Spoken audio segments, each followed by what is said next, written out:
முத்துமணி ரத்தினமே மூடுபட தேவையில்லை, முப்பொழுதும் முந்தையவே இருந்திட விரும்புகிறேன். ஆழக்கடல் நீ கிடந்து அரசாள வந்தவனே, அதுபோல என் மனசில் குடியேற வாருமையா.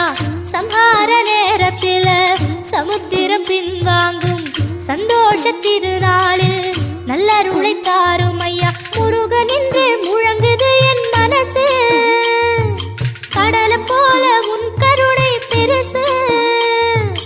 உப்பு காத்து ஊத காத்து சுத்தும் கடலு கரைய பார்த்து சத்தியமா கோயில் கொண்ட சுபையா. எங்க குப்பத்துக்கு குலவிளக்கு நீ ஐயா. திருச்செந்தூர் ஆண்டவனே வேல் முருகா, தினம் உனக்கு நன்றி சொல்வோம் மால் மருகா. திருவடியில் தவம் இருப்போம் திருமுருகா.